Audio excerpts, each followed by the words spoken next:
देखिए, हमारे हिंदुस्तान में जितने भी संत महात्मा हैं, जितने भी पूजनीय मठाधीश हैं, शंकराचार्य हैं और जितने भी व्यासपीठ पर बैठे हुए लोग जो सनातन का प्रचार कर रहे हैं, उन सभी साधु संतों का हमें पहले तो सनातनी होने के नाते सम्मान करना चाहिए।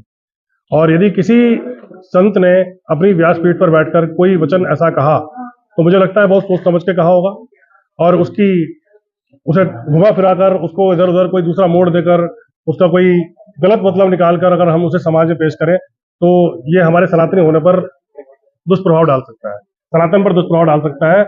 मुझे लगता है कि जो भी संत द्वारा की गई वचन होते हैं, संतों द्वारा निकाली गई जो वाणी होती है, उन पर अगर हम कोई अभद्र टिप्पणी ना करें, तो वो सनातन के लिए ज़्यादा फायदेमंद रहेगी। तो प्रेमानंद महाराज जी ने कुछ बात बोली थी, लड़कियों के लिए बोली थी, महिलाओं के लिए बोली थी, महिलाओं को मर्यादा में रहने के लिए बोली थी।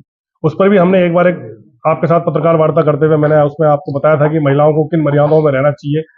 महिलाओं के लिए एक मर्यादा सनातन धर्म में बनाई गई है, जिसमें महिलाओं को अंदर रहना चाहिए।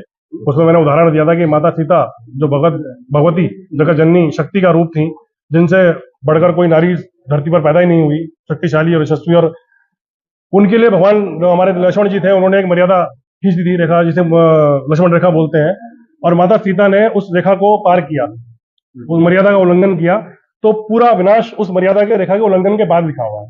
लंका दहन, रावण का वध, मेघनाथ वध, कुंभकर्ण वध, सारा विनाश जितना रामायण में हुआ है उस मर्यादा के बाद हुआ है, मर्यादा उल्लंघन के बाद हुआ है।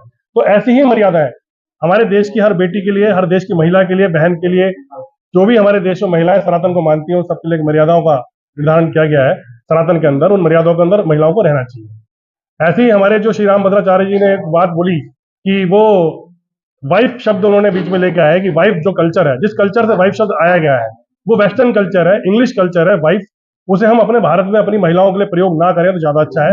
हालांकि दो शब्द और उन्होंने बोले थे, मैडम, और एक चीज और थी जो मैं अभी फिलहाल बाद में डिस्कस करेंगे उस बारे में। वो जो वाइफ शब्द था वो वेस्टर्न कल्चर से आया था, पश्चिमी सभ्यता उसे बोलते हैं। वो हमारे देश की सभ्यता ही नहीं है। वाइफ, अपनी पत्नी को वाइफ करके बुलाना, वो हमारे देश की सभ्यता नहीं है। हमारे यहाँ आज भी वाइफ श्रीमती लिखा जाता है, पत्नी के नाम के आगे श्रीमती, या किसी भी महिला के नाम के आगे श्रीमती इसलिए लिखा जाता है कि कितना सुंदर संबोधन है। किसी भी महिला को हमारे यहाँ इतना सम्मान मिलता है कि श्री और मती, लक्ष्मी और सरस्वती को एक साथ पहले उनके नाम के आगे रख के तब हम किसी महिला का संबोधन करते हैं कि श्रीमती ये है, श्रीमती ये है। तो हमारे सनातन धर्म के अलावा किसी संस्कृति में, किसी रिचुअल्स में, किसी कल्चर में महिलाओं को श्रीमती के नाम से, जिसमें पहले श्री और मती दोनों, सरस्वती तो लक्ष्मी का पहले संबोधन हो, फिर महिला के नाम का संबोधन हो, ऐसा किसी धर्म में, किसी संस्कृति में नहीं है। सिर्फ सनातन धर्म श्रीमती लिखकर पहले आदमी और महिला का नाम देता है। कितना सम्मान हमारे सनातन धर्म में महिलाओं को मिलता है। हम उसके बावजूद भी अगर अपनी धर्मपत्नी को, बहन को, किसी को भी जो जिसे जिसे जो ब्याहता हो गई, जिसका विवाह हो गया, उसे वाइफ बोले, तो कितने शर्म की बात है।